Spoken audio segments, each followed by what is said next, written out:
Good afternoon, everyone.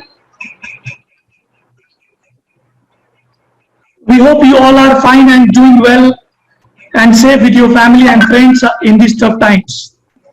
I'm your host today. My name is Dr. Jeevan, and I'm here to introduce Dr. Ajit Ranade, who is moderator of our webinar today. Basically, he don't need any introduction, but for newcomers and new joiners, I would like to say that Dr. Ranade is a very dynamic person, and he's working in academics, research and teaching for more than 30 years. Dr. Ranade is bridging the gap between academics and our industry. He is managing committee member of Vets in Poultry and many global associations like World Veterinary Poultry Association and World Poultry Science Association. Currently, he is working as a Dean Veterinary College, Mumbai. It's over to you, Ranade sir. Thank you so much. Okay, thank you very much, Jeevan, for nice words about me. Welcome all to the second webinar being presented by Vets in Poultry. After the first webinar, we at Vets in Poultry understood that there is a need for the second webinar to be organized, as the COVID-19 pandemic is continuing and it is continuing to cause damage around the globe, and it is going to be around for quite some time now, affecting all sectors and all walks of life, including poultry sector. Hence, we have planned a second webinar to get ourselves alerted about the impact of COVID-19 on poultry sector, understand the effects of COVID-19 on poultry sector, prepare ourselves to deal with it, and finally to fight. Until then, to live with it. I hope this attempt of ours will be successful due to the efforts of our eminent speakers today. And to begin with, let us start with the first speaker for the evening, and he is Dr. P.S. Mahesh. He is a very good friend of ours, and Dr. P.S. Mahesh is a graduate from Bangalore Veterinary College. He did his master's in microbiology, and he is a student of IIM Bangalore. He has worked in private sector in various capacities, and he has worked in various capacities in the government of Karnataka animal husbandry sector. He is presently the director of Central Poultry Development Organization and Training Institute, Government of India. He is an advisor to the universities in Kerala, Tamil Nadu, as well as Karnataka. He is a member of various associations like IVPI, BIS, NABARD, FAD18, etc. He has represented India in USDA. He has represented India in Vive Europe in Netherlands, and he has received several awards. The list goes on and on and on. And today he is going to talk on the topic entitled Navigating the Uncertainty, the New Normal. Navigating the Uncertainty, the New Normal. Over to you, Dr. Mahesh, and the stage is yours for next 15 to 17 minutes. Thank you very much. From India and Dr. abroad, this is the presentation wherein we are navigating the uncertainty. We are seeing uncertainty across the globe in every sector, and poultry is not an exception. So let me start my presentation interestingly with a question rather than giving anything. Can you identify this gentleman who created in history navigating everything untowards and conquering the world? So please reserve your answer in the end, so that please read on this. And he is a man who can be a motivator for us how he navigated. So my flow will be like this. So let us understand what is uncertainty in poultry, what was the psychological corona attack on poultry, and what was the USA experience. And let us understand some experiences of Indian farmers, how they could navigate this difficult times, and how other businesses navigated, how to drive the demand, and what are the regulations. So let me start with uncertainty in poultry. So we are living in the world where poultry sees uncertainty in every sector. For example, demand. No demand shock was in the recent time. And supply uncertainty is always there. We don't plan properly. Production cost uncertainty, because input costs of maize, soya, we never really know what is going to be the thing. And sale price. So hence, but I will limit only for demand uncertainty for this presentation. Poultry is the only sector you would have been seeing in recent times or many times that it is the first target. First target. Whatever happens, it is the first target from the fake news. You have seen in bird flu. You have seen in antibiotic residues issues and recent psychological corona scare. It so happened in January and February. There was no corona in India, and the poultry sector was struck by corona. This is a dangerous thing which happened for us. So how will we see the rates? If you see the rates in the month of March, it was 20 rupees. Can you imagine chicken at 20 rupees? Can you imagine chicken selling at 14? This was psychological corona effect. But see the rates in now. 142 is the rate and 130 we are selling. In those times, if you see, thanks to media, thanks to government, which supported so well and showed us in every news channel, especially Maharashtra team and our ministry and all the people across India come together first time to fight against the fake news. And we filed a criminal cases. We gave a perfect message in the media so that we could come back. What happened?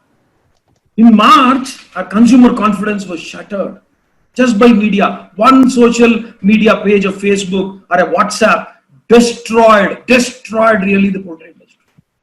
But luckily, entire sector and the government came together. We fought so clearly that passing a clear message, then followed by lockdown. Interesting observation here. Once the lockdown started, demand for meat increased on the Sundays.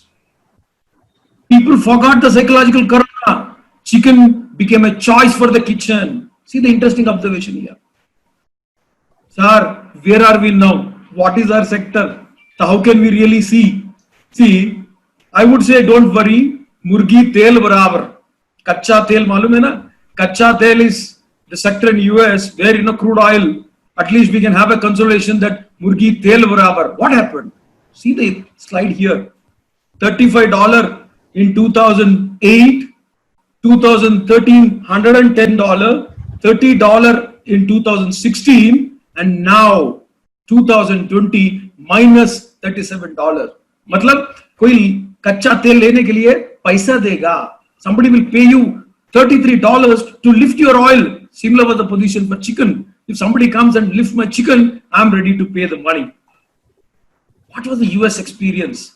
So what happened in USA? How they tackled? See here. There are 7 top class processing plants in USA. All were shut down. All were shut down. See the Delaware one. 2 million chickens were killed. 2 million chickens were killed.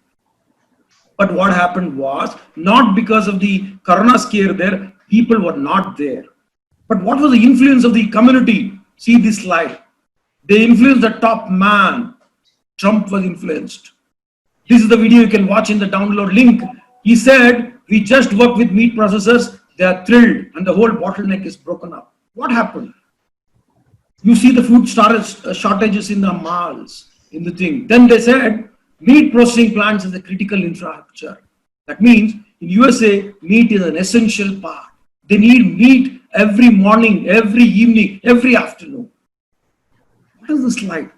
This slide is interesting. Sir, we were finding food coupon collectors in India. What is the position in middle class sectors in America? In America today, 4 crores are unemployed. They were also queuing up. They were also queuing up to collect food coupons. See, GDP across the globe is uncertain now. We don't know what is going to fall out of that. So let us come to our Indian farmers. We have 4 farmers in India. The one which is majority we do is selling to traders. All the producers we are selling to traders. But there is a second format, retail shops and an online business with brands. The third format, poultry players with both offline and modern online, and the leaders online. Let me go one by one. If you see the VH as an example, I took it. Typically, all poultry companies are doing sales to trades. See here, the psychological corona effect hit VH Bangalore division, which is doing almost like 9 tons reduced to 8 tons. See the rate 22.33. March psychological corona, but in May we got a high price during peak corona. See the price in May. You don't know what is certain. We don't know. It is very uncertain.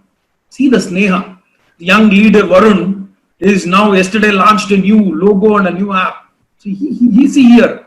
So their sales were hit high in March. What is the reason? 108 rupees. Consumption increased in March. Why? They did everything which is necessary for the protocols of social distancing, branding, promoting, very active in social network. See their prices low, but the high consumption in March. And this is the slide I want to show you. Life is chicken tandoori, 2020 is social duri. Such nice social propaganda Sneha Group did it. See the lifeline. Our Kishore Hegde, the leader, well-established brand in Karnataka.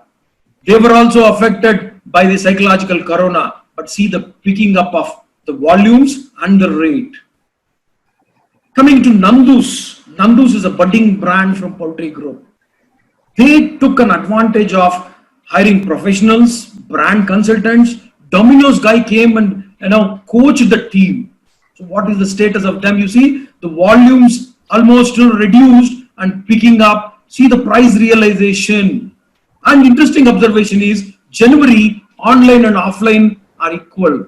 April online was more than offline, and May offline is more than online. People came back to old habits of going into outlets. So this is what is happening. But what is the takeaway for you? They employed a top class employees, JWT, PricewaterhouseCoopers, Domino's top guys. And Fresh to Home, you all know this. This is a new online brand, and they claim world's fastest growing online brand. Who started it? A game engineer, Sean Cuddiwell. He was working as a head of India and Zing. He opened up this venture. Now he's doing 10 cities. What is the sequence? Artificial intelligence and IoT. They introduced artificial intelligence to detect the quality of the product. Now what did they do right is they got a good funding. You see here, professional team understanding the consumer mindset. They did a backward integration. See their sales, 150% jump. And price realization is 210. What did they do right? Professional ad agency, promoting in all channels of media, more aggressive in FM. See what is this is, they created a demand. He only worked more towards supply, but they created a demand, worked for that supply. And you can see his picture here along with the champions of the change, along with the Honorable Prime Minister. He is a young budding fellow. And who is the leader in our online business? Probably I would say they will be the new budding unicorns. Unicorns. See the fundings. They got just started with 7 crore. Now they are almost having 700 crores. That is $100 million. Started with 10 employees.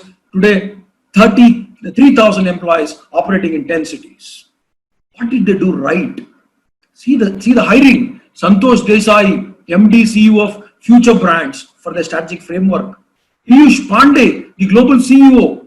Sabko malum hai, Chelmeri Luna, Fevicol Adman. They hired such professional agency. Meghana Apparao, Chief Business Officer. You see the experience of them. 10 years of HUL, 4 years of Amazon, and 1 year of ex-CMO of Godrej Consumer Product. What did they do right is demand-driven strategy. They introduced a jingle. They started with a concept called Baat Badal De. And during Corona, Ghar Baithe Baat Badal De. These are the things which they do. What is their sales? If you see, 6,000 tons were the pre-lockdown. Post-lockdown, 16,000 tons. 270% hike. And receive the realization of the price. In mutton sales, you see the thing is, they were buying at 460 and they were only culling 60 to 70 sheep. But down after lockdown, they went into 250 to 300 sheep per day, but buying at 670. What is the takeaway? How other business navigated during this difficulty? If you see here, milk was not at all affected. However, now all the powder is being made and stocked up, skim milk powder. Online protocols doubled. If you see Amazon, Big Basket, JioMart, they are coming with doubled 300% growth. But what is happening in business for Swiggy, Zomatos, which food deliveries, they have to diversify. Their activities decline. All are developing zero contact delivery and a cashless model. But how to drive our demand? How to drive our demand? I would say we should stop focusing only on supply side. Our sector has to diversify, go into focusing our product as enhancers of immunity and provider of protein. Consistent strategy at different levels for rural, for semi-urban, for urban consumers. We have to focus differently. What is that the rural consumer requires? Hegde sir was telling yesterday during a corona outbreak, they were taking ice boxes to sell the chicken. So can we do some designing there? And another example I want to quote is snippets. Snippets are small stories, not directly on chicken marketing. Let us focus on protein malnutrition and immunity issues so that we can create stories for all age groups. We have to change our concept called weekend requirement to daily requirement. Chicken and egg should be a daily requirement, not a weekend requirement. Keeping immunity, keeping protein in the mindset. We did good advertisements recently. If you see, we did wonderfully well. The only thing that develops after having us is immunity. Fantastic, but we were a little late. WHO is saying now, poultry we should consume 2 to 3 times a week to have a normal immunity and the protection from any diseases. We should work on such things. Interestingly, Kemin released, let food be the medicine. Hippocrates told it. Such a wonderful concept. We have to work together for such things. Why can't we co-brand? Can we do Byju's, just newcomer startup? Can we link protein, chicken and egg protein for our educational startups like Unacademy or Byju's so that we can go and tag up ourselves with them? Who is this fellow? Ronaldo. See what is he eating? Nice eggs and nice chicken and a selfie. Imagine how happy he is. So that is the one which we need to bring it to our kids. See that how really they are compensating their nutritional requirement. See the ads in the market now. Zero discharge, zero contact delivery. And milk gentlemen are going so heavy in Bangalore. They are giving test kits to analyze your milk. You can analyze yourself whether the milk which is supplied to you are good or bad. Tomorrow, our chicken, our egg need to work on this. What are the regulations? We need to have a joint effort. We need to have barcoding system, traceability. See our top leaders, how they are doing traceability. They're fantastically doing now, the top leaders. Quality assurance, export promotions. I would recommend at least 1 to 2% of the turnover. 1,200 to 2,500 crore we should spend. Biscuit people are spending, namkeen people are spending, consumer mindset we have to change, make them understand chicken is an essential product, not a weekend product. We have to change the consumer mindset. See this guy, Namkeen Haldirams, $1 billion. $1 billion. How can we see our people hitting that? Now, let me conclude in a few slides. This was the new normal. The richest guy, Facebook guy, he could not fetch any hairstylist. This is the new normal. And if you want to travel in air, this is a new normal now. They look like, moon goers or astronauts in the Air Indigo. And this is the movie. Now, just last week they started, if you see, actor Akshay Kumar, you cannot identify. I don't know how will they shoot the real challenges coming in the future. This guy, interesting, in Kerala. Innovation, navigating the uncertainty. He is printing face mask with your face. He is printing face mask with your face. That is the new normal now. People can recognize with the face on you. And now the question which I started is Alexander the Great.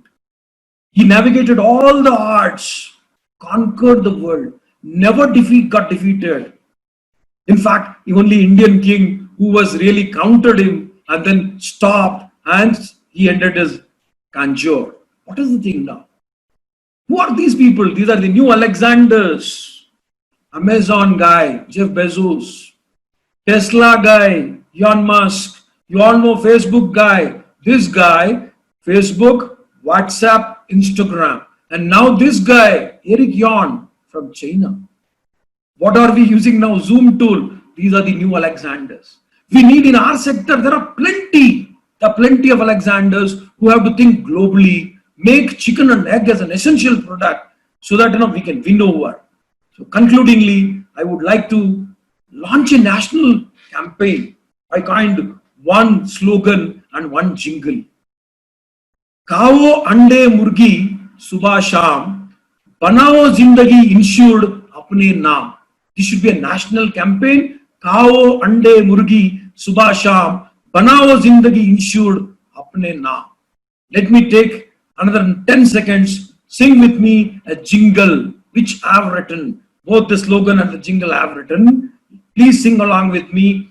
Egg in the evening, chicken in the evening, body gets its protein. Egg in the evening, chicken in the evening, egg in the morning, chicken in the evening, body gets its protein. Thank you so much across the globe. Due to the shortage of time, I just thought that I'll ignite your minds. That's it. Keep an option open. Make our poultry sector win over the consumer as an essential product, as US has done for protein and the immunity. Thank you all. Thank you very much. Thank you very much. Thank you very much, Mahesh. Am I audible? Hi, sir. Audible? Yeah. Thank you very much, Mahesh. It was an excellent presentation.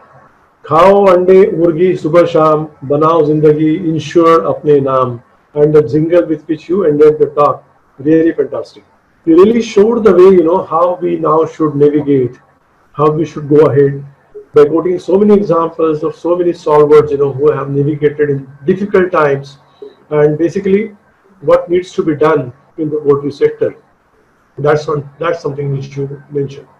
One thing which I would like to appeal to the viewers, that whatever questions you have, please keep on typing those questions and also keep on voting them so that those questions will rise up and we can see those questions and ask the speakers at the end of all the four talks.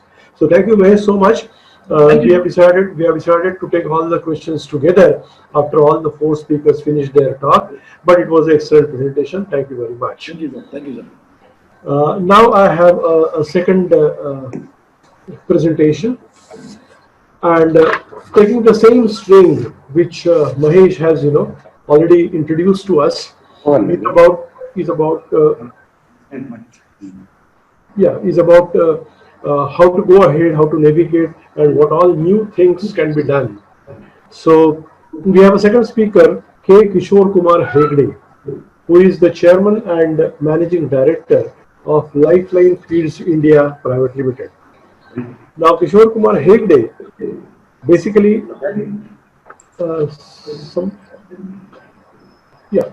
basically started his career as a feed distributor. Then he developed an interest in poultry. He established a farm. He established a breeding farm, a hatchery, a feed mill, and also a slaughtering unit to begin with. Then he established a chain of designer chicken outlets, and as of now he has 38 designer chicken outlets in Bangalore, Mysore, Chikmagalur, Shimoga, and Coorg. The brand name is Lifeline Tender Chickens. He has got various certifications for quality management and food safety like ISO, FFSC, etc. And Mr. Hegde believes that the growth and development of the nation will take place only when the growth and development of the rural people will take place. So as of now, he has employed more than 1,200 direct employees and 4,000 indirect employees with a turnover of 400 crores annually. So I request Dr. Hegde to talk on the topic farm to fork, need of the hour. So Mr. Hegde, Welcome. Thank you so much for accepting our invitation to talk to this webinar. Next 15 to 17 minutes, the stage is all yours. Mr. Hegde, please. Thank you so much. Good evening. Hello. Screen. Yes, you are audible, sir. You can continue. Yeah. Is post-COVID-19 is an opportunity to expand processed chicken market? According to me, it is yes.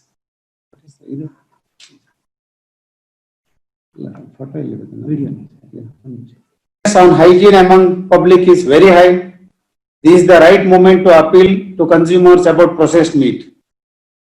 The right message on superior farming practice, safe chicken meat, only right processing can ensure safe and wholesome food on your plate.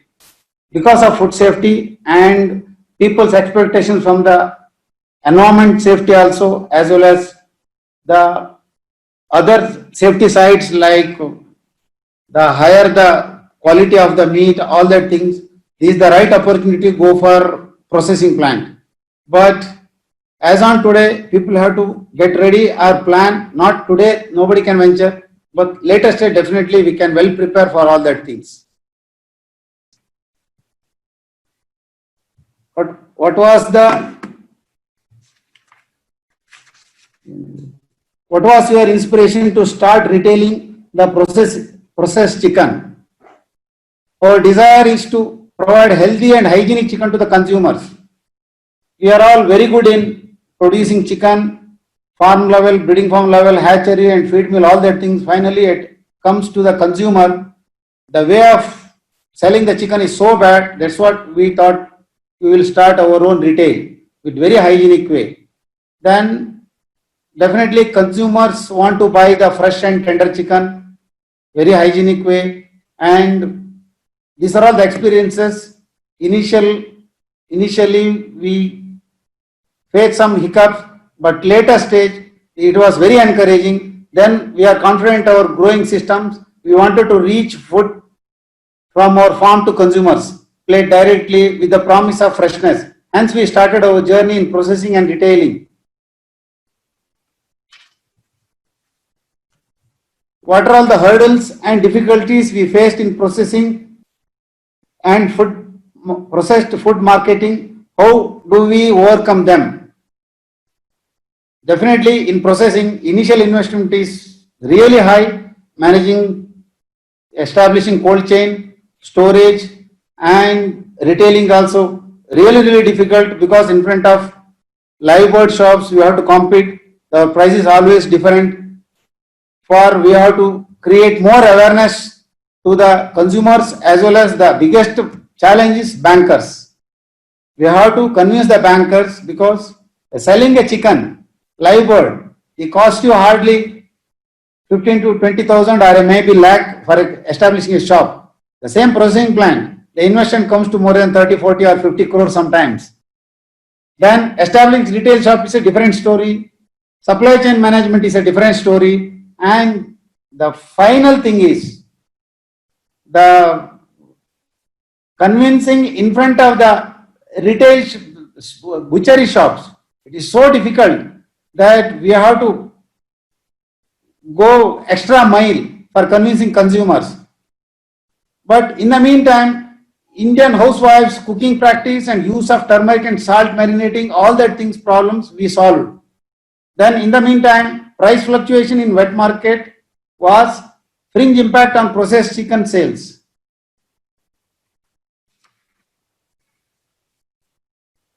How to change mentality of Indian customers to change from wet market to processed market? That is the biggest thing, is what we are doing behind the scene, particularly breeding, hatching, feed milling, contract farming, maybe a processing plant, all put together. We have to educate in front of our shop through video or through personal interactions, all that things. Our shop should be spacious, very hygienic. We have to keep really clean, and we have to be close contact with the customers. Then it is making them to ease of buying, increase awareness about the hygiene, food safety. and range of product as per the customer expectations, all type of products. It may be whole chicken, with skin, skinless, fillets, or drumstick, or gizzards. These kind of things attracted our customers getting into the retail. Then, how customer targets we are targeted? The main thing is housewives, homemakers, or kids or senior citizens. Easily they can get into our shop. They can enjoy the marketing, as well as if the shop is really hygiene, particularly ladies, they never mind to come get into the shop and spend 5-10 minutes and buy their requirement. It may be whole chicken or drumstick, all that things. Because the hygienic way of delivering. Second thing is, if they buy from butcheries, the other unexpected food poisoning results in loss of working hours and lot of other problems will be there. Here, the tenderest and most wholesome food they get. This is what we targeted consumers how to consume. Of course, it takes a lot of time. Then government regulation and standards. Yes, once you get into the processing plant, you have got lot of regulations, like a list is you can go through. FSSAI guidelines document February 2018, a comprehensive manual. Then ISO standards, HACCP implementation, meat residue analysis, meat microbial analysis, waste disposal regulations, product labeling regulations, Food Safety Standards Act 2006, Food Safety Standards Regulation 2011, food recall plan. All the things we have to implement systematically. There is no hide and seek here. If you are able to implement all these things, then definitely you can get into the processing and you can convince your consumers. Then with that extra we require, most of the people neglect, but we don't want to. We add one by one certification. What is the necessity of these certifications? These certificates help us to improve our quality. That is control on quality, environment issues, handling environmental issues, and people safety and food safety. For that, first we got into the ISO 9000 2015. It directs us. This is the quality management systems. It guides us. We cannot deviate most of the times because a lot of our inspectors will be there. Then we got into the ISO 14000 2015. Environmental management systems. As a processor, we produce a lot of water, effluent treatment, and we consume a lot of power, a lot of other environmental issues. It is very easy to handle because our policies from the nature, take less and give more. That is what our belief. For that, we went with ISO 14000 2015. That it helped us a lot. And even consumers respect you. Yes, Lifeline is ISO 14001 2015. They respect a lot of an environment, all that things. Then finally we got into ISO 45001 in 2018. This is the most important occupational health and safety management systems that takes care total employees' health and safety inside the plant. A lot of hazards, a lot of other things are there. All that things addressed by ISO 45001 and 2018. That takes care of the total employee safety. Then finally, we got into FSSC 22000 version 5, food safety system certifications. That guides us. Frequent food testing. It may be Mycoplasma, E. coli, Campylobacter, or Pseudomonas, so many things. All that things frequently we are updating, and standardization of the things, and even antibiotic residue. Everything we can address through these safety certificates. These safety certificates are our guiding principles. They are not allow us to deviate from the system. Then it will become faultless. This is what we believed in. Then farm to fork. That how it is purely by customer satisfaction and their word of mouth canvas. How we build. We are not what Mahesh sir told that all others are telling, that we are not very hi-fi company. We are very low profile, and our belief is consumer, once they buy our chicken, they have to bring another 10 more customers. This is what we believed in. because chicken meat margin is very low marginal business. We cannot spend so much on that today. We cannot burn our money because MNCs can burn their money, but we cannot burn our money because we are small companies. Finally, what we can produce the best meat quality. And once our meat quality, our service, our hygiene, our safety, all the things are really good, the consumers who buys from us, definitely they call their friends, their neighborhood, they recommend, yeah, you can buy Lifeline Standard Chicken. This is what we worked on that. Then consumer satisfaction through quality products. Then training of our customers, our staff, and these are all interacting and educating our consumers. These are all this is not through the paper or TV, it is through our retail shop. We try to address. As on today, we are successful. I don't know future.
Hegde sir. Over to Hegde sir. Yeah. Audio is not clear for this video link. Audio is not clear, huh? There is actually no audio. Only the video is playing. Try something, or you can go to the next slide if possible. Yeah, I will go to the next slide. Yeah, you go to the next slide. Let the presentation continue, Mr. Hegde. Yeah. How do you benchmark pricing of various products versus wet market? Yes, of course. A lot of hiccups and barriers are there. Market rates always fluctuate, but our meat quality and nutritional content always same with zero compromise. We determine the level of assurance on safety and quality of products while being a sustainable producer. We determine the value provided to consumers and decide our price. We have been an affordable provider for safe and quality food so far. We do not benchmark ourselves with producer from wet market. Yes, what are all infrastructure charges are required to make dressed or processed products reach in small areas? As on today, we are not tried with rural or other areas. At present, we are with semi-urban and metropolitan cities. Future, we may try with rural places or very small town, maybe later stage, not today. Then, farm to fork operation and sustainability. Sustainability, yes. When it comes to the sustainability, it is very difficult to tell. You can start small time processing from 50 lakhs, 1 crore to it is offline and online. If you want to, then you have to invest around for 1000 birds per hour. It is 30 crores. It comes, and the convincing bank is so difficult. And another thing you have to keep in your mind that before getting into the processing, for example, if you wanted to go for 30,000 birds per hour with an investment of 30 crores, then first you have to make sure that your company turnover should be minimum of 200 250 crores. If your company turnover is not more than 200 250 crores, don't try to get into 1000 birds processing plant, because processing plant requires lot of sustainability. You have to wait 3 to 4 years. You have to continuously pump the money. Your return on investment is so slow. Convincing bankers is really difficult. You have to, with your existing turnover, with your existing profit, continuously you have to pump. Then you have to make your processing plant very sustainable. Then, of course, after 3-4 years, it starts yielding. Then you can. If your turnover is 50-100 crores, question our time, definitely I will tell you that how you can start all that things with minimum investment. These are all separately I will tell you. Then make a plan. Who are your consumers? If you really want to, who are your consumers? With snatching existing players, there is no meaning, because price competition will come. Then retail outlet, some people are telling why you are not selling less.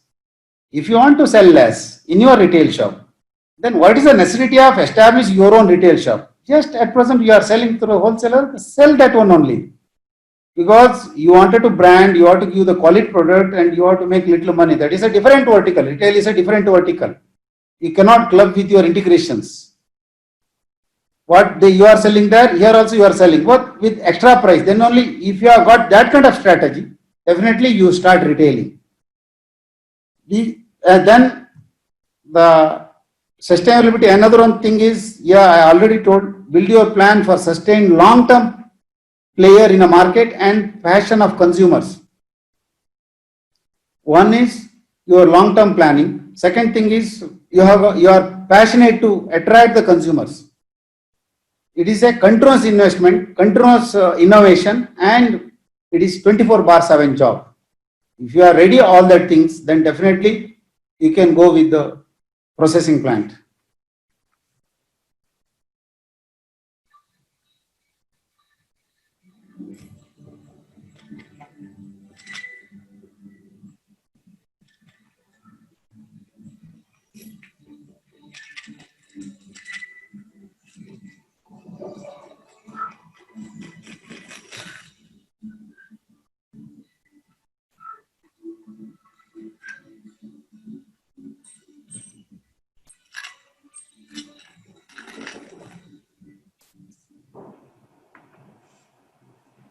Yeah, thank you. Any confusion, the questions, anything you can ask, that definitely I can help you people for marketing and processing side.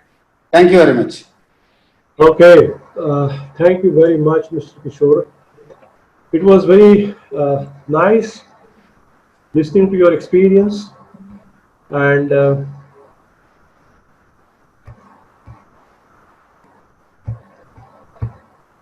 in the same way, just the way Mr. Dr. Mahesh started the topic of navigating through the odds, and one of the best options is marketing and use of the frozen products. You have continued the same string further, and you have talked about your story and how basically all these things are helpful. There are quite a good number of questions for you, Mr. Hegde, but as we discussed, I'll be taking those questions maybe at the end of the presentation of all the 4 speakers. And now, can I request Mr. Hegde to switch off your microphone, please? Please mute your microphone.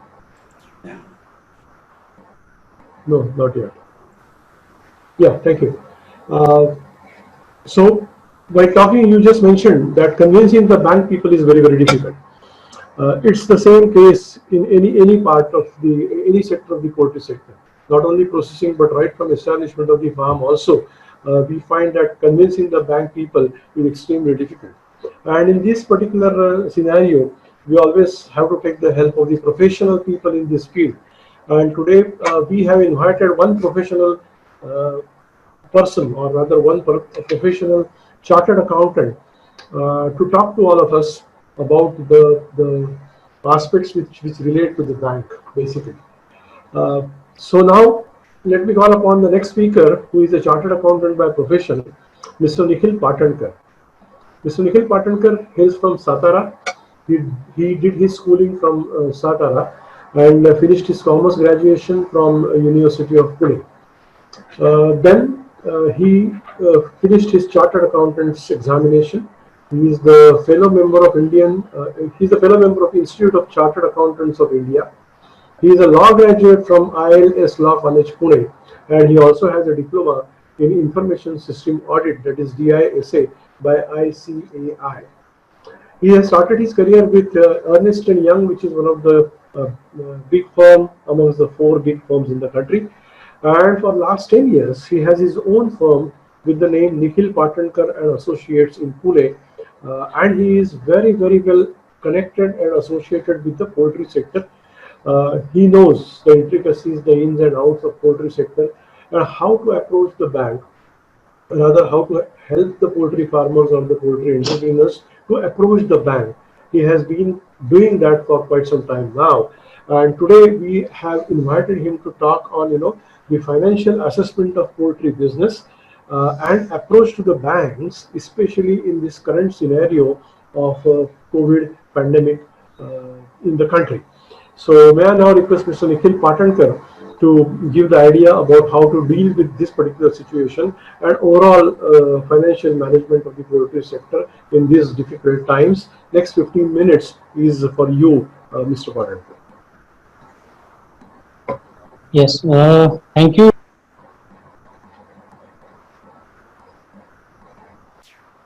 Yes.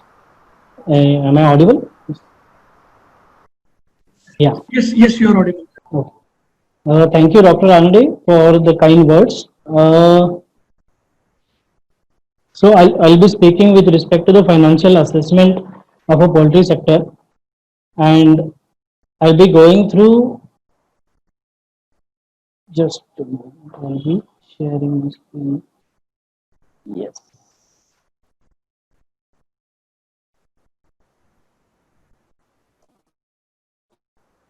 So I'll be talking about the financial assessment of a poultry business and the way and mode of approaching to the banks in this COVID-19 scenario.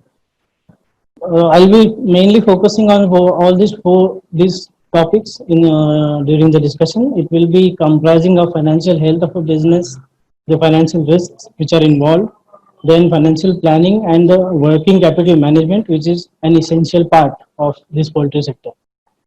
So before starting with the actual discussion, in this extraordinary times, we are facing a lot of financial challenges. From a macroeconomic level to the macroeconomic level also. So it is the correct time for the businesses or for the business community to focus on the financial health of a business in order to survive in this uncertain times. So beginning with the financial health of a business, it primarily comprises of the 4 factors which are very much essential to maintain. So those 4 factors would be liquidity, solvency, operating efficiency, and the profitability. Now let's discuss these 4 factors in brief. The liquidity basically is the key in assessing the company's basic financial health. It means it is nothing but a cash and convertible cash in hand, which will be available with the company to meet its short-term debt obligations. That means whatever cash requirements of the company in the short run, those will be addressed by this liquidity factor. And how do we measure this liquidity is there are two ratios which will give us the idea about the liquidity in the business. Those would be current ratio and the quick ratio. The current ratios and the quick ratios, these are the indicators, and these are calculated with these formulas. Basically, a current ratio is nothing but the total current assets divided by current liabilities, and quick ratio, which would describe current assets minus your stock in hand and the current liabilities. The difference between two is the quick ratio will address more on the short term or the short run cash requirements, and the current ratio will talk about the overall cash requirement. Now let us analyze this, the results and the indicators from this current ratio and the quick ratios.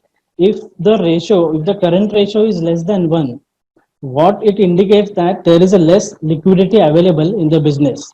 If it is equal to 1, then it can be assumed that there is a perfect liquidity in the overall business. And if the current ratio or the quick ratio is more than 1, then we can conclude that the business is having sufficient liquidity in the business and it can invest the surplus into the growth and future prospects of the company. Now coming to the second point of our second factor is about the solvency. The solvency would mean that the company's ability to pay its debts, and not just the short-term debts, but it also includes the long-term debts.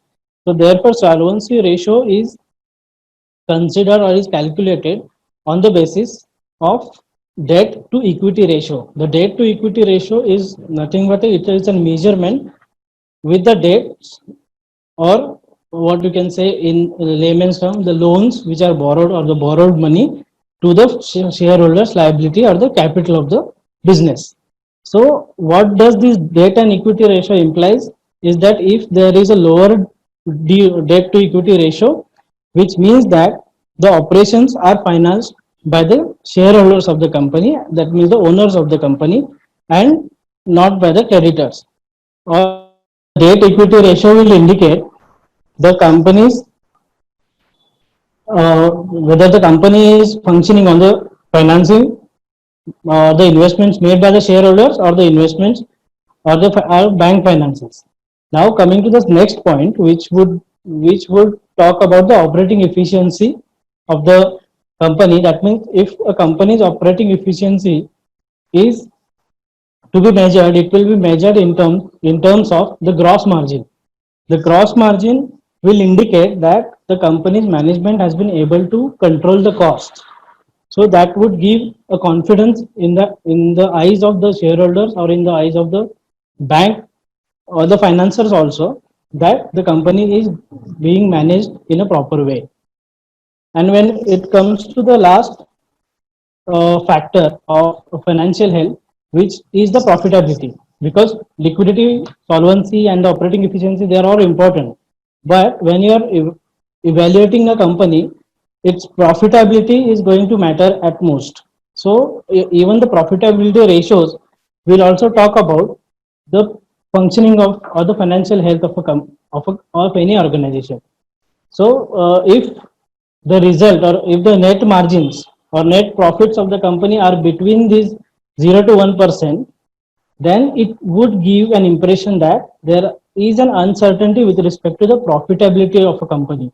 Because if there is any incremental or increase or slight increase in the operating cost of the company, the final result would end up that there will be losses, and it will not give the correct picture in the balance sheets. However, on the other hand, if the company is having 10 to 15% margins, which will talk about the financially stable position of a company, as even though there is an incremental amounts with respect to the inflation and any other factor in the operational cost, the profit margins are there in order to cover up those incremental costs. So to the bottom line is that no specific factor will be able to determine the actual or the operational health of a company. But if you put it together, if you put all the factors together and combine it, it will give the holistic view about the company's stability and performance of its business.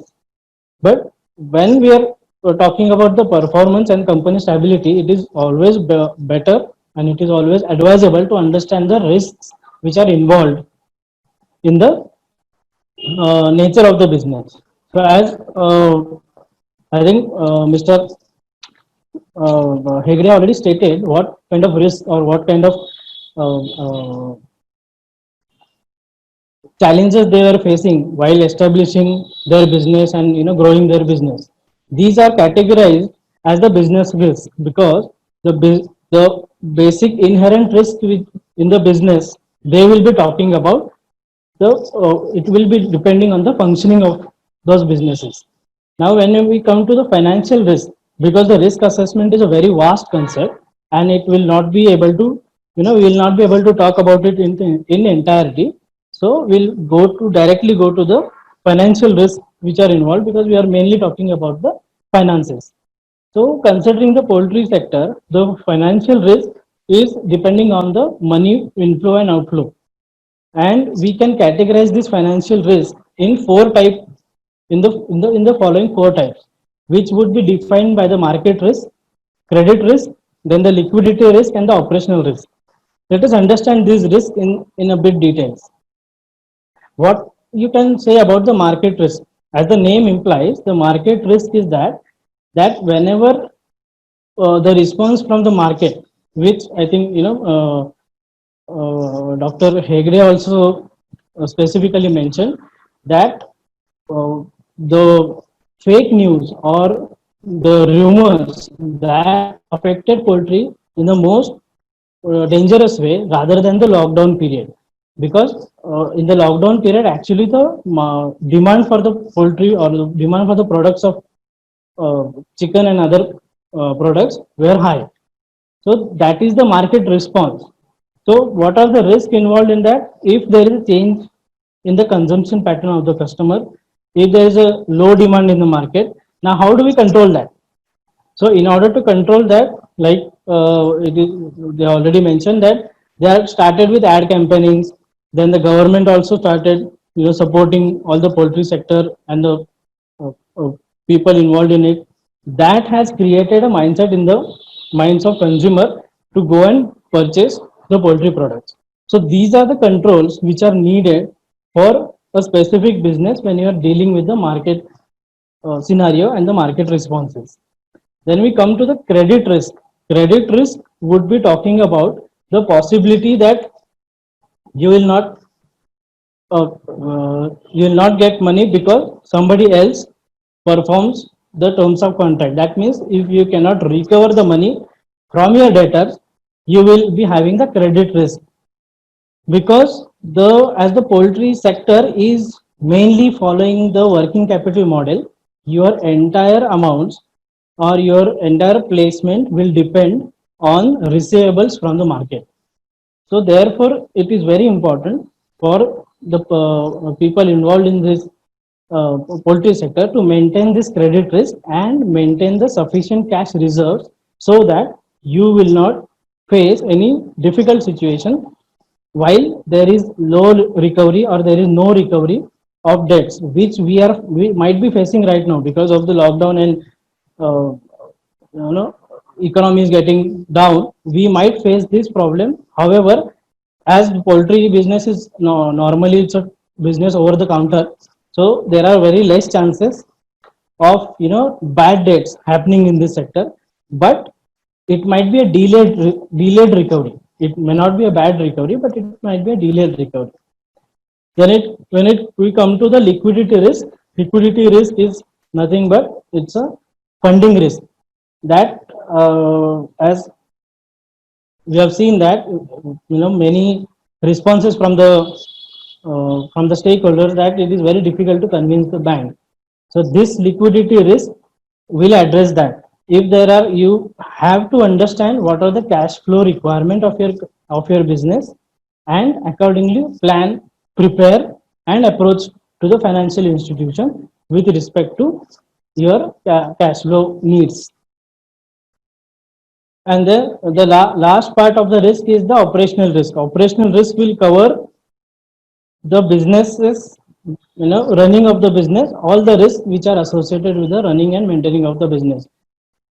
I mean, I have not yet analyzed the impact of labor turnout, because large number of laborers have already going to their native places, and therefore it might affect the functioning of lot of businesses which are there in the remote area, and it might also affect the movement of goods or the transportation of the goods. So in order to mitigate that risk, you need to have the human resource management. You need to plan how much exact number of people you require, how many, your supply chain management has to be there or documented. You should create and you should plan and budget about your uh, about about the distribution model, which is the key factor in the times to come. Overall, if you know, there are various risks while undergoing the business activity, but you can summarize or you can create the matrix or risk control matrix with the help of this flow. First, you have to identify risk exposure where there will be a risk with respect to your business. Then quantify that risk in value, in amount, and what are the options you can go for the hedging decisions. So basically, how you can control that loss and how you can mitigate that risk. Now this will also, we will be coming to the next part of our discussion, which is about the financial planning and working capital management. As I mentioned, the poultry sector right now is working or is functioning on the on the working capital model. This would be the essential factor which everybody should look for. The financial planning is the process that will involve evaluating the current situation and the long-term goals, as well as the strategies and the goals, ultimate objectives which are to be achieved. And the financial planning will also enable to balance out between the outflow and inflows of funds in order to maintain the stability. In this specifically COVID-19 situation, this is very important area which entrepreneurs should focus, because your stability is more important in order to sustain for the future. Now, if we talk about the working capital management, working capital management is the strategy that is designed to ensure that the company operates effectively, monitoring and using its current assets and liability to its best effect. It involves monitoring the current company's assets and liabilities to maintain the sufficient cash flows. This is again linked with the liquidity, and this is also linked with the liquidity risk, what we discussed right now. So if we do proper working capital management, it will enable us smooth functioning of the business, smooth functioning of the operating cycle, and it will give us the cash conversion cycle. That means in what time, in what days, we will be able to generate cash from our business operations. Then how do we do the working capital management? There are basically three ratios which will help us doing that working capital management.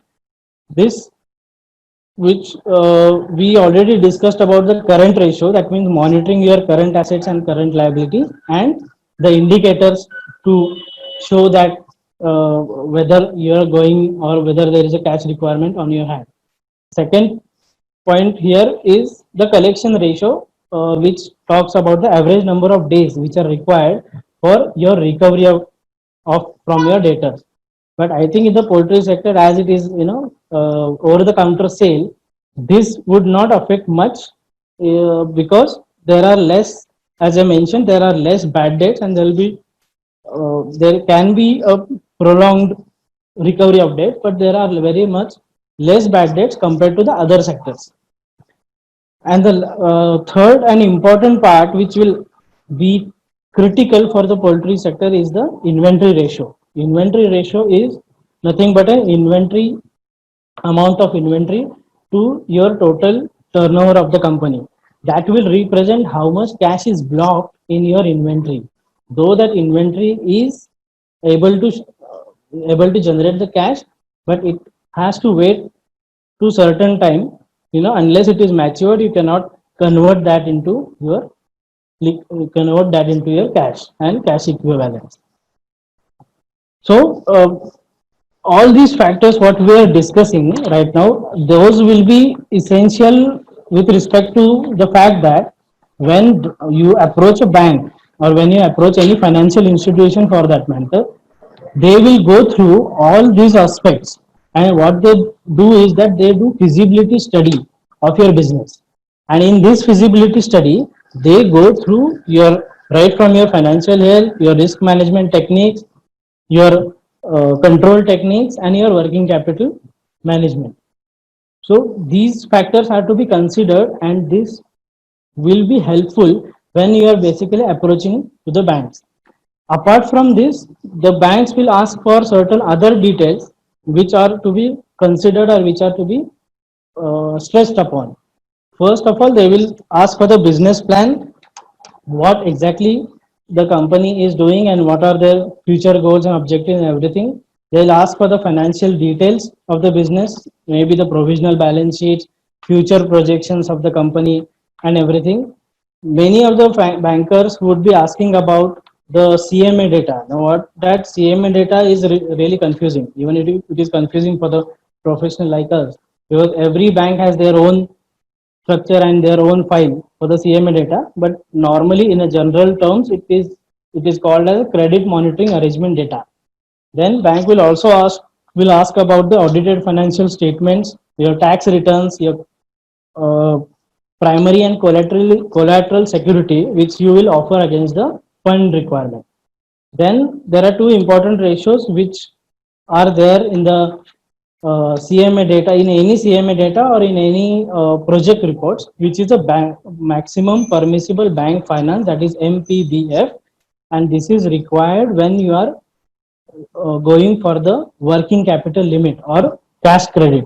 This will tell you how much bank will be eligible to give the finance, and you can monitor or you can restructure your business plan accordingly. The second part of it is a debt service coverage ratio, which is in a layman terms, it is the portion of your profit which will go for the interest cost. The interest cost which is in proportion with your net profit. And this DSCR will be useful when you are going for the project loan instead of working capital loan. So bank will also go for the bank overall project cost and cash flow and fund flow analysis that they will prepare on the basis of projections what we are submitting to the bank. So to sum up, what I'll mention the last two equations which will have all the businesses in this time to survive through this uncertainty is: prepare a business plan, prevent your increasing cost, put control on your risks, and it will give you the profit. If you add people, if you add strength of people to your profit, it will lead the organization to the prosperity. Thank you so much for patient listening, and sorry for the trouble which was due to some internet connection. Thank you. Thank you very much, Nikhil. Yes. Yeah, certain technical faults we cannot, avoid. That was the last minute hiccup, so to say.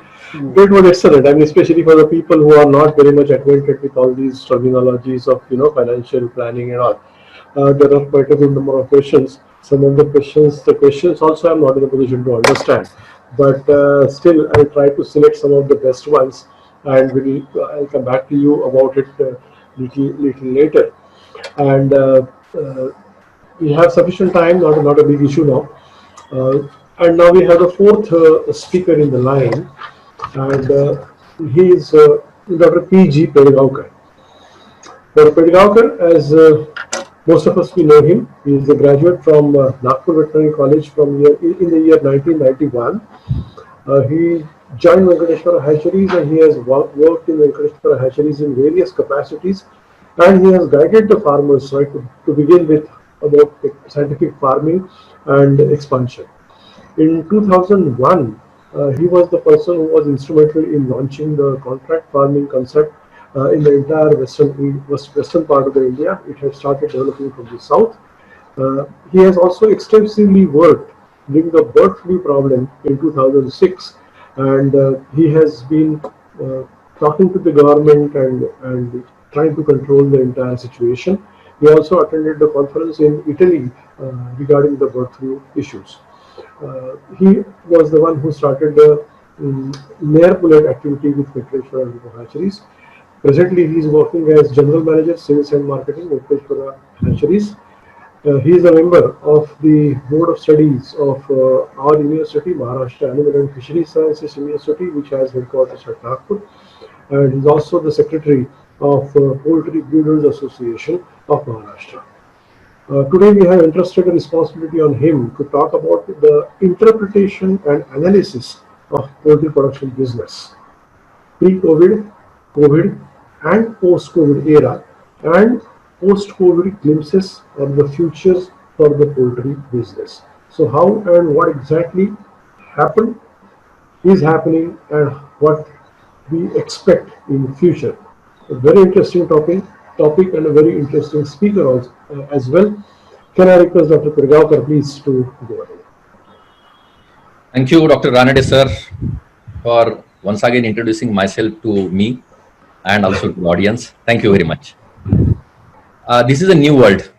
Had it been a normal seminar, we would have somewhere in Lonavala, somewhere in Goa, somewhere in Mahabaleshwar, we would have spent few rupees for petrol, diesel, dhaba tea. We would have given some business to the hotelers. We would have stayed there. We would have enjoyed breakfast, lunch, dinner, and of course, some nice cocktail.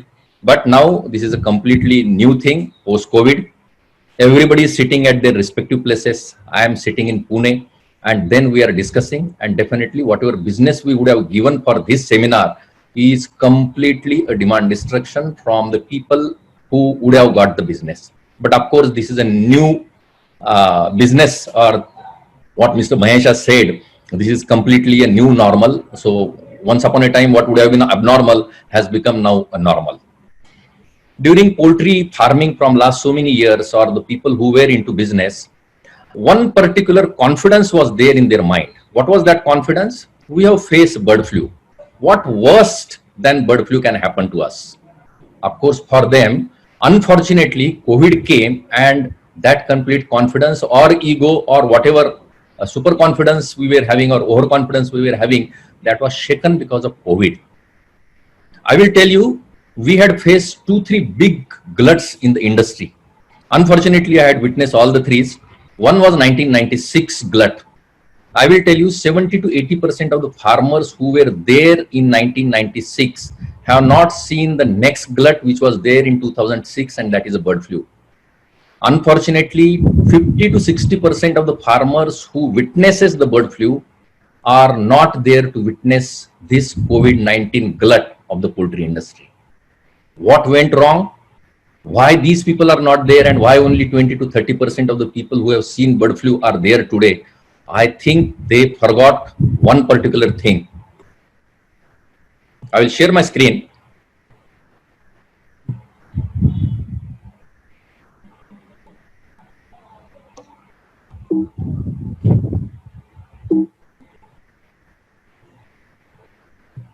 Yes, one particular thing which is very important in business, and that is putting the stop loss. They forgot to put the stop loss. Now the question comes, how to put a stop loss in the businesses like poultry, because stop loss is a concept which is well known to the financial people like Nikhil and the people who are into equity market. And of course, this is the biggest example in the past, which is from Mahabharata, that Yudhishthira, who was Dharmaraj, he also forgot to put the stop loss, and he has witnessed the exile, and he has lost everything. And even the Lord Krishna also couldn't help, because they were doing certain things which were absolutely against the ethics. And this is an example, and we will see how best a stop loss could have been put or can be put in the industry, wherein we definitely can protect the losses and increase our profitability. Interestingly, the financial theories tells two important things which are related to poultry. Don't put all eggs in the one basket. Of course, this is related to poultry. And second is, don't count your chickens before they are hatched. Now, the financial expert says that no, all the eggs should be kept in one basket. Your basket should be very strong. Come what may be, but all these two financial theories, which are very, very important and dominant, are related to poultry and poultry products. Third one we know that कि अंडा खाओ मुर्गी मत काटो, अगर daily अंडा मिल रहा है तो अंडा खाने का, मुर्गी मत काटने का. That also financial theory is related to poultry and poultry products. Somehow, unfortunately, poultry people are missing these particular theories, and somehow they are putting all the eggs in one basket, and the basket is not strong, or rather they are counting the hatchability to the tune of 85 to 90%, even if the eggs are into setter and before they come to the hatcher and before they convert themselves into chicks. Let me tell you, whenever we are into a poultry business, we should understand that you are in a country which has got a different lifestyle and different food style from each states. When you come from south to north, you will find a different pattern of food habits, non-vegetarian to vegetarian. Precisely, non-vegetarians are 71% in India and 29% are hardcore vegetarians, which might or might not even touch the non-vegetarians like Malkaris or Jains and the strong hardcore vegetarians. This is the food map of India. I think whenever somebody has got any confusion, they should always refer this particular food map. You can see from south to north, the non-vegetarian strong red coming and going into green part, that is a vegetarian. So if we really convert this into a number, as you all know that India has got 135 crore of the population, and if precisely 71% are non-vegetarian, means 96 crore are non-vegetarian and rest are vegetarian. Our broiler meat production per year is 644 crore kgs. Per capita, if we convert that on an average basis of 135 crore population, it comes 4.77, that is close to 5 kg. But when in marketing, it's a term that when that potential is not available for your sale, you should not consider it as a part of your share. So if we consider that only 71% of the population is non-vegetarian and 29% is not available, and if you convert that, then it comes 6.72 kg of per capita consumption as far as poultry meat is concerned. This is a map very interesting. Out of the total pie graph of non-veg or a meat, 50% is contributed by poultry, and then comes is a buffalo, then comes is a goat, and then comes a small portion as a cattle and pig. But 50 to 51% is dominated, and of course that is a poultry. That's a very, very strong point from poultry point of view. But if you see the growth of the meat, though poultry industry has recorded the growth of double digit, but if you see whole meat as a growth, you will see that on an average basis, it is coming somewhere around 8% to 9%. And I'm sure in poultry also, if you take a decade growth, it will be somewhere around 9% to 11%. I will again give an example about Maharashtra, that non-veg population, majority who are occasionally eating on Wednesday and Sunday, those who are hardcore vegetarian, the percentage goes to 60% non-vegetarian and 40% vegetarian. Mumbai alone consumes 27 kg of meat because you know the power of metropolitan cities and their purchasing power. Rest of Maharashtra is 4.9 kg, and per capita consumption of Maharashtra, if you talk on 100% basis, that counts even vegetarian also and non-vegetarian also, that comes 6.5 kg. But if we go with the rule that only non-vegetarians are consuming your chicken or meat, then it comes 11 kg, which is much higher than even the southern states. I will again give an example. Here you will find that Maharashtra has got 60% non-vegetarian, whereas Andhra Pradesh, Telangana has got 95 to 90% hardcore non-vegetarian. If you see the human population of Maharashtra is 12 crore, human population of Andhra Pradesh, Telangana is 7 crore. You can see that Maharashtra was placing 4.5 crore. I am specifically saying pre-COVID, Maharashtra was placing 4.5 crore of broiler chicks per month, and Andhra Pradesh, Telangana was placing 3.7 to maximum 4 crore.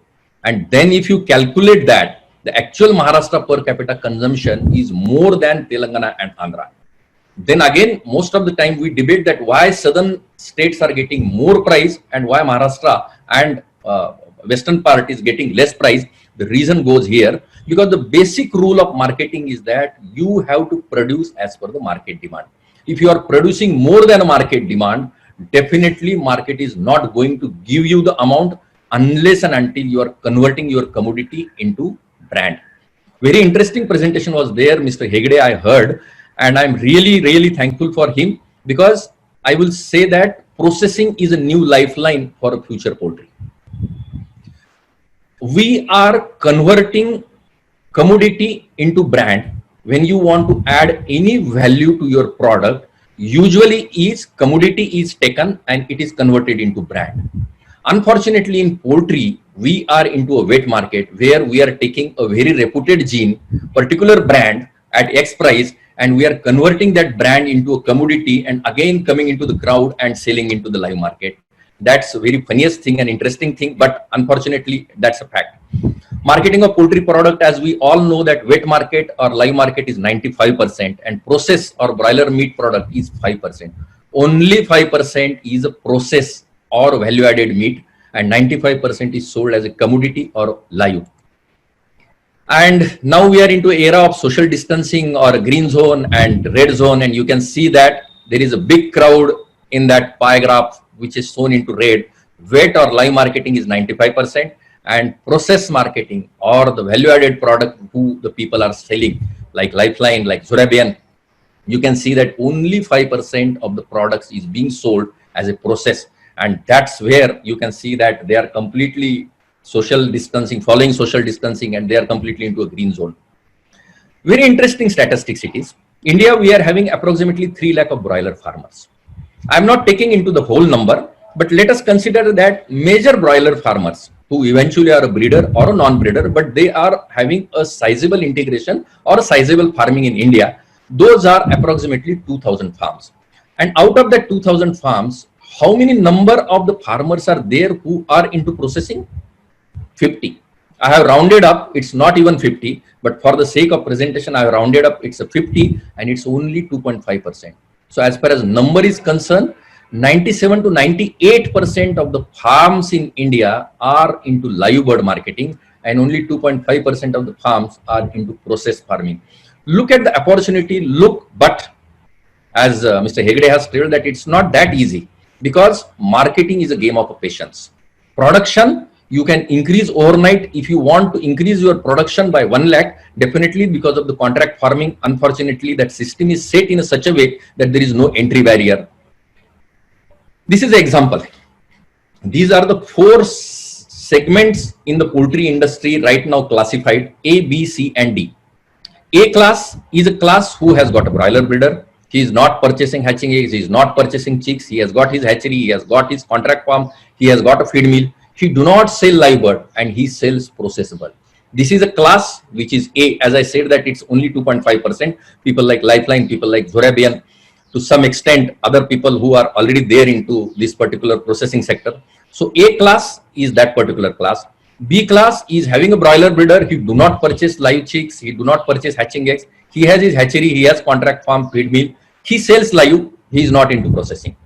C class is a class who has got a breeder, who also purchases hatching eggs. Sometimes he purchases chicks. Most of the times he purchases hatching eggs.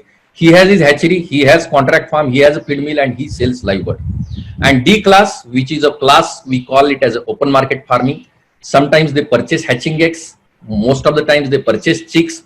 Then they have a hatchery. They have contract farm. They are purchasing feed from commercial feed manufacturer, or they have their own feed and they are into a live bird marketing. So these are the A, B, C, D, 4 class of the people who are operating right now in India as far as poultry operations are concerned. But there is no crowd as far as A class of customers are concerned, which are only 2.5 to 3%, and they are into 5% of the processing business. Objectives of business. We always say that there is always an objective of business. Why we are doing business? Of course, profitability is an important part of business. Second is growth. Need not be that growth should be only in volume. It can be into value also. But last and not least is satisfaction and peace of mind. We have to ask this question to ourselves. Are we getting a satisfaction and peace of mind, the business in which we are into? If answer is no, then either we have to question the business or we have to question the way in which we are doing the business. So definitely profitability is important, growth is important, but the most important from my point of view, or rather most of the businessman point of view, is satisfaction and peace of mind, which is very, very important. These are the 4 departments predominantly in the business are there. Purchase department, very important. Production, most important. Finance, I think we have heard the most critical part from Mr. Nikhil, sales and marketing. All these four departments are very, very important. You cannot ignore a single department. But in poultry, those people who are operating majority, for them, these departments are like this. Purchase, they are purchasing desperately on a credit basis. So purchase is a very smaller department. Production is the biggest department for them. They are interested in reducing the FCR. They are interested in reducing mortality. They are interested in the numbers. They are interested into expanding the business and increasing the production. So production is the biggest department as far as most of the farmers are concerned. Finance, very small department, and sales and marketing. Of course, the kind of sales and kind of marketing right now is being done. It's a commodity marketing. On the 48th day, the trader is being called, and whatever the price is there, the birds are being sold to the trader, and that's how the sales and marketing is being given importance from poultry point of view. I think Nikhil has told most of the thing, but my presentation is a cocktail of all the four speakers, unfortunately or fortunately. But investment under business is capital investment and working capital. We are seeing that from 2006 or 2007 onwards, integration business has grown up like anything. Reason? Capital investment requirement is less. Somebody else is doing a capital investment and you are pumping a working capital, but pumping the working capital to what extent? One bird requires at least 100 rupees of the working capital. If you talk to any person who is doing an integration of 1 lakh or 5 lakh, his amount of investment under working capital is less than a requirement. In Rajasthani or Marwadi, एक कहावत है हिंदी में, डूबेगा रे 3 जना, ओछी पूंजी व्यापार घना, आमदनी कम खर्चा घना, आणि कमजोर शरीर गुस्सा घना. I think first two terminologies are very, very important. And I think everybody should ask this question कि ओछी पूंजी और व्यापार घना अपना है या आमदनी कम और खर्चा घना अपना है. And if that is the case, then definitely I think fate really is questionable and we should question. When I ask that how to put a stop loss, this is a very, very important aspect of keep putting the stop loss. This is a pictorial presentation of just balancing the capital investment and working capital. I would say that if you are relying completely on working capital, you cannot have a clear vision of the future. If you are having 100% of the working capital model and there is no balancing of the capital investment or capex, then definitely it will be a problem. And of course, if you do not have a working capital and capital investment, question doesn't arise of the business, but there has to be a balancing of capital investment and working capital in the business. Profitability, of course, balancing of the top line and bottom line is very important. Growth, as I said, that volume and value growth is important, but still today, whoever is thinking of volume growth, I think he has to think 100 times whether that volume growth is required by the market if you are selling into a commodity case or selling live bird, and if you do not have a support of value chain or if you do not have a support of processing, then definitely that question should be asked. Market oriented production, of course, if consumer needs a bird of 2 kg and less, you have no right to produce 2.6 kg only because your production cost is coming down, only because your FCR technically gets down because you are producing 2.6 to 2.7. No, customer need a tender bird. If customer needs a tender bird, you have to provide a tender bird. So production oriented marketing and market oriented production, both the terminologies are different. And if you really want to put a stop loss for your future business, then you have to produce market oriented production and not production oriented marketing. Demand from customer and of course clientele base, these are the very, very important aspects of any business. So poultry business before bird flu, as we all know that what kind of business we were into and what the business has given or taught us after bird flu. Poultry business before COVID-19, fortunately, unfortunately, feed or feed prices has given us the profit. We have no right to claim that, yes, we have earned the profit. When your maize price and soya price was less, yes, we have earned the profit. And whenever the maize price and soya price was high, we have lost. So the credit of our profit should go to the feed industry or the agriculture farmers who have supplied us a maize and soya at a reasonable price, or rather we have increased their price because of our volume has gone up. And last but not least is the future or post-COVID, what kind of poultry business we will be into. As we all know that we are reading from last 1 month, the CRISIL report is there and all the reports are coming that our GDP is bound to go down. Then COVID-19 could lead to a lockdown generation as 1 in 6 youth will stop working. Migrant laborers who are getting transported from metropolitan cities to their rural places. So of course, all these things definitely matters as far as poultry business is concerned, because per capita income and per capita consumption goes hand in hand. You cannot say that per capita consumption will increase and your per capita income is going down or your GDP is going down and you expect per capita consumption to go up. No, it is not going to happen.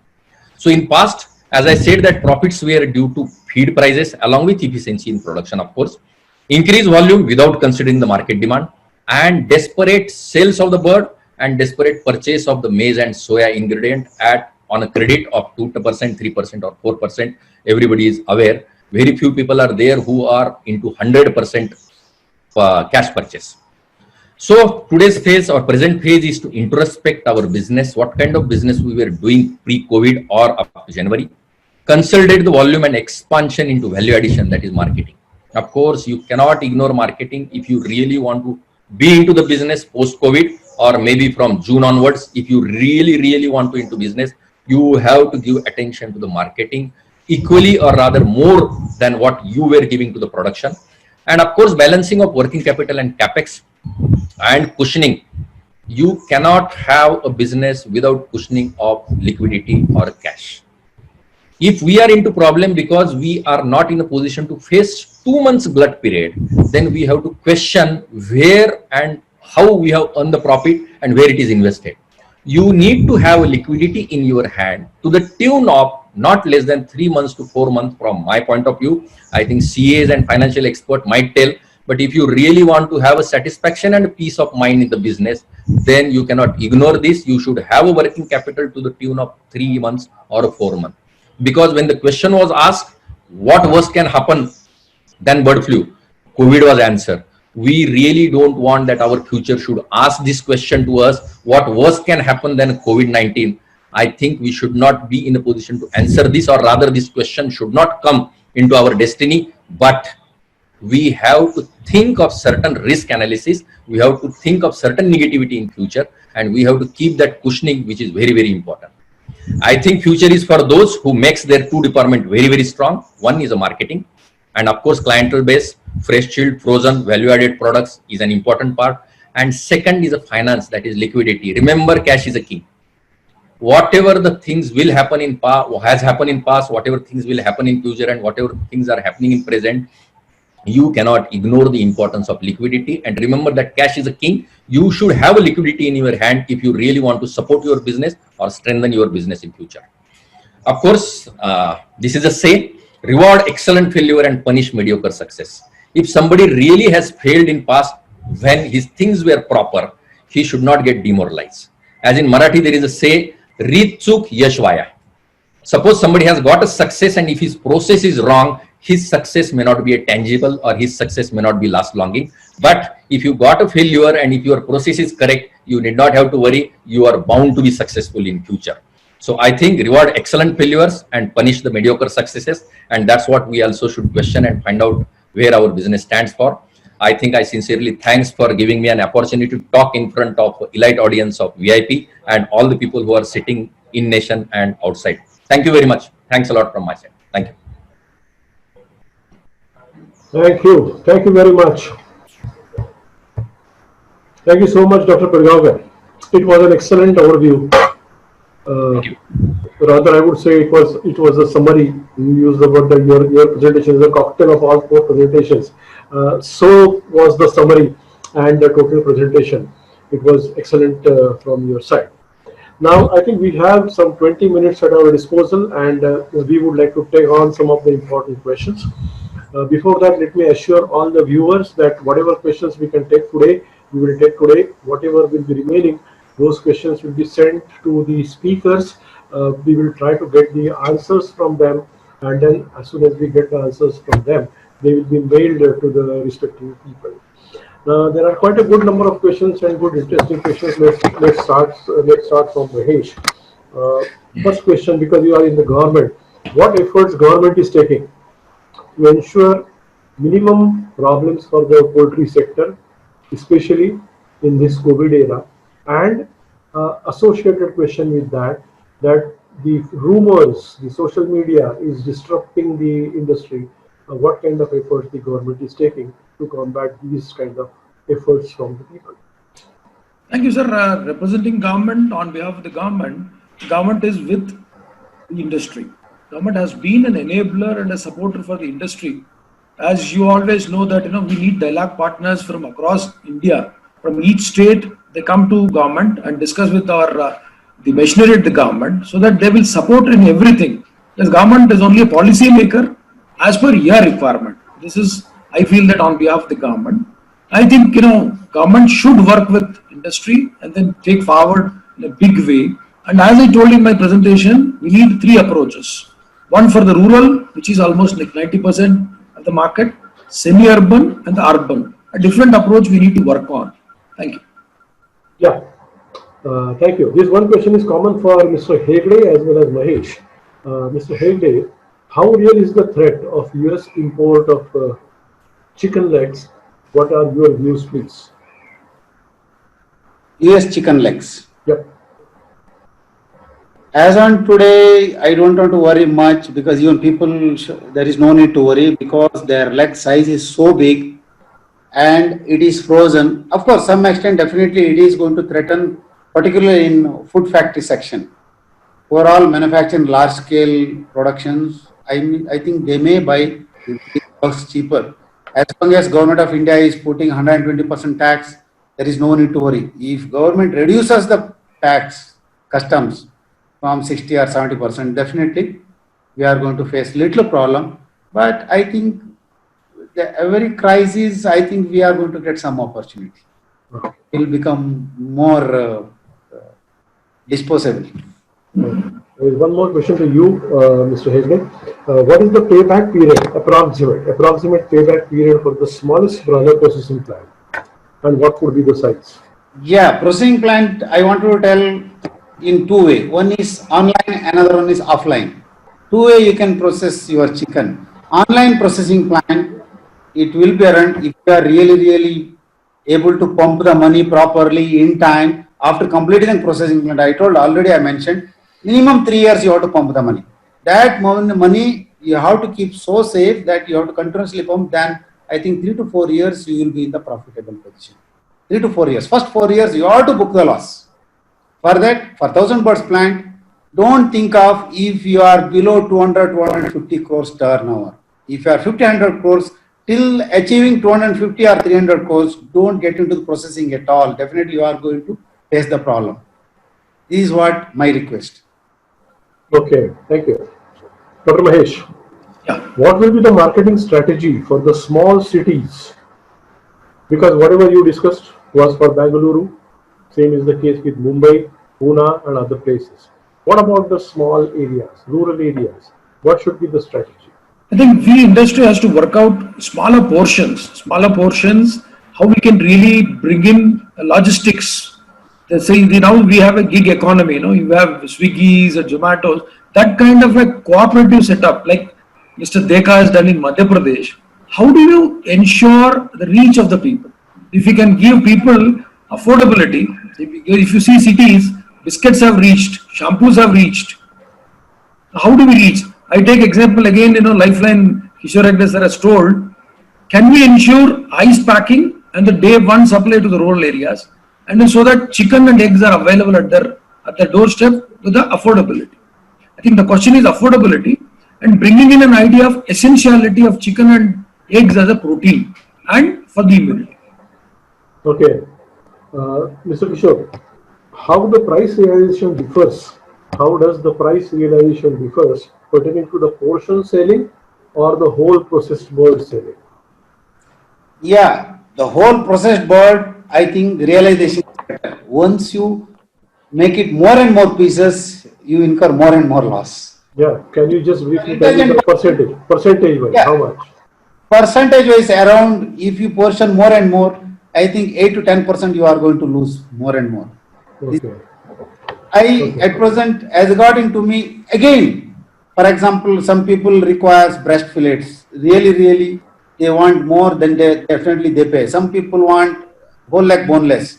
It is depending on the customer, how we cater. Sometimes only skin will, today at present, for example, skin is so much of demand because processing is very low.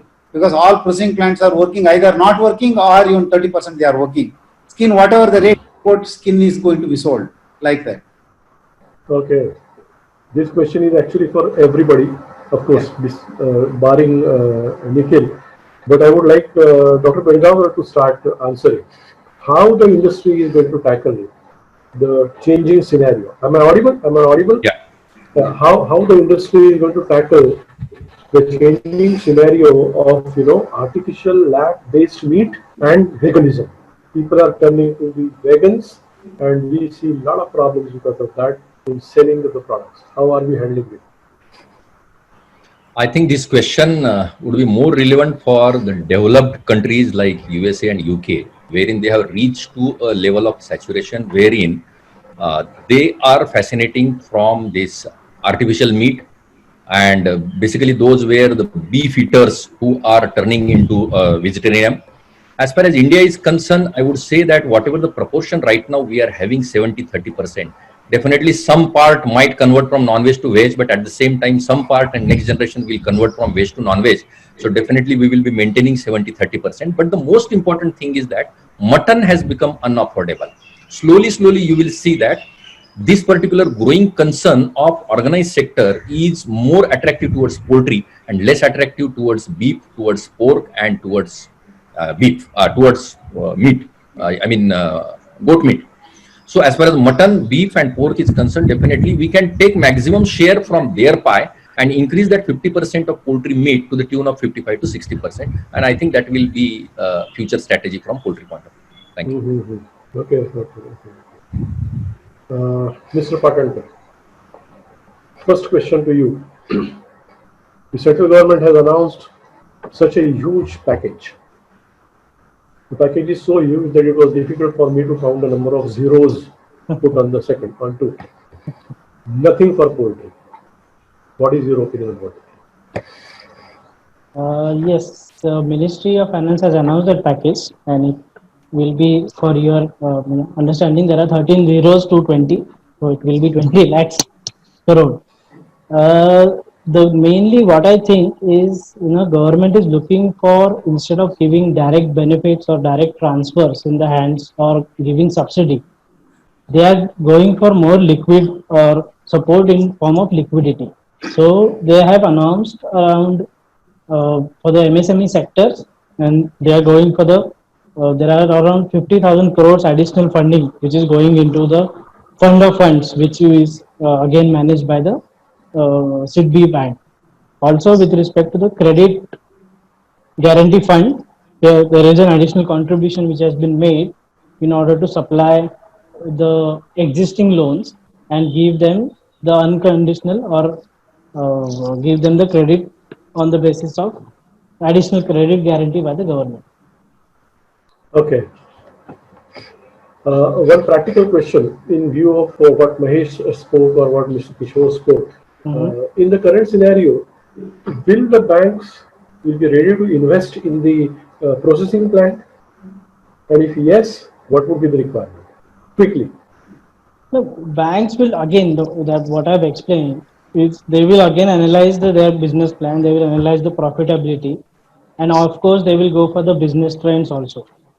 And again, if it also depends on the government supports, which in form of credit guarantee or MSME schemes which they are giving. So it's not basically about the processing plants, and even bank will not immediately refuse that, if there is a processing plant, there will not be funding or anything like that. It all depends on the financial position of that particular business and project reports which we submit to the bank. Okay. And one more question to you. There are a lot of them, but then still inventory ratio, if it is less, Yeah. what does it suggest? If your inventory ratio is less, that means, it depends. Basically, it will depend on your capacity of placement, capacity of your feed, storage, and other things. But if it is a low inventory ratio, that means you are generating more cash, and there is a cash surplus which should be available in the business, and which you can utilize for the growth and expansion. If it is on the higher side, on the other side, then your cash is locked. But if it is low, it's good for a business because your inventory is getting liquidated in less time. Dr. Mahesh, Yeah. can you throw some light on the street sale of chickens? We have been talking about that 5% is the processed market, 95% is the wet market. What can be done about it? I think FSSI has taken an initiative to create, commissionerates and voluntary certifications. So I would believe that, people have to give voluntary certifications of certain mandatory, so that I will feel that I am a FSSI certified vendor. Even a small vendor can have a certification as per the FSSI norms. Because I always say that India is a country of many countries. We need to design different formats, different regulations. In Karnataka, to say one idea, we want to come out with an act so that people have to register whatever the way they are doing in poultry or in feed or anything. This will give traceability, because we need to have an activities registered so that he's a vendor, he's a processor, the entire value chain has to be mapped so that government can help. See, in the recent times of corona, identification of the beneficiary became a very difficult thing because direct benefit transfer and other things. My advice is we should work on an voluntary mechanism of declaring ourselves, the way we can do online, the way we are doing now. I think that will be the future. Dr. Pergaonkar, there are quite a good number of questions about waste disposal, especially from the processing plant also. So, Mr. Hegde, how you are dealing with it, and Dr. Pergaonkar, what do you feel about making certain things absolutely mandatory and compulsory with respect to waste disposal? Because many issues are coming up because of the improper disposal of waste. Let it be from the farms, let it be from the processing unit, let it be from the shops, right? So, what are your views about it? This question is for Mr. Hegde or for me? To begin with, you can answer, then Hegde will talk about rendering clause. Of course, as far as legislation and regulation is concerned, there is a regulation. If you take an example of Delhi, there is 100% regulation that no live bird should be dressed, and it will be dressed only in a mandi, and then processed bird should go to the respective places in Delhi. But unfortunately, making legislation is easy, but executing it in a country like India, I think I have my own doubts, and definitely we will have to leave this question to the future. Mr. Kishore, what are you doing with the waste? Yeah, we have got rendering plant, 100% waste we are render it, and not major percentage, almost 100% it goes to the pedigree. They realize this is good, we extract oil also from that. It is very, including we have got biofilters. Some people knows that how we are. Your next door, inside our processing plant or next door processing plant also, lot of houses are there, zero smell. That's what we have to address. That's why I mentioned about ISO 14000, environment friendly. That's great, that's great. This question doesn't arise for the processors like Lifeline or the processors like Zorabian or Winkies. I think your question was related to retail centers or the birds which are being sold to the live, right? Both. Starting from retails right up to the processing plant. Mr. Nikhil, one little bit more. I will address on that. Yep. Because Chennai, there is a model. The gentleman, he is collecting. You would have heard, many presentations we have done. He collects per kilo and processes it, and then goes it for the market for power production also. See, that is by our Mr. Rai, who is doing in Chennai, Pragati broilers. So they have done collection almost. He's handling 30 tons of waste of Chennai retail shops by processing. Okay. Nikhil, a little bit more specific question for you. For broiler integration company, because you are handling certain accounts, Yes. for broiler integration company, what's the ideal debt equity ratio? Basically, debt equity ratio, there is no specific criteria to have a debt equity ratio, and there is no standardized equity ratio. However, normally what it can be seen that 50% of debt equity ratio will always help in the overall growth, and it will also give funds movement in the company. So normally it is treated as 50-50 ratio is ideal, but it again depends on the individual capacity and other factors to be considered. Yeah, Dr. Pergaonkar, we are running short of time, but very important question as of now. Most of the labor on the farms have gone home. They have gone either to UP or to Bihar or from wherever they came. And now we have to manage the farms with less labor. How are you looking at the scenario, and what would be your address for the farmers? It's a very, very practical problem.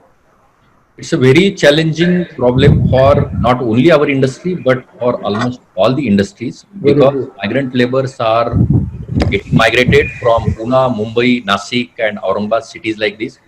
But one thing is sure, we are hopeful that when things will come back to normal, when your payment and everything will become a normalized, and I think some of the laborers definitely will come back, because it's not that easy. The people who have stayed in Pune, Mumbai, Nasik, Aurangabad will go back there and we will stay there itself. At least we are expecting few percentage, maybe more than 50-60% of the laborer may come back. But I think as we are, everybody is into dark. I think these are some of the questions which we have to leave it up to the future, and we have to just guess only.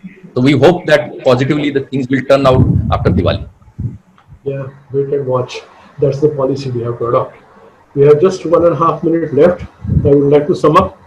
Excellent talk, excellent presentation from everybody. Dr. Mahesh, you showed the way how to navigate, quoted examples, and showed us or the industry how we can move ahead in this direction. Mr. Hegde, it was a very practical experience from your side, how to go about it. You also explained your business pattern, the way you develop. And in fact, I think this is the need of the hour. This is the need of the future. The ratio has to change, 5% dressed and 95% wet market.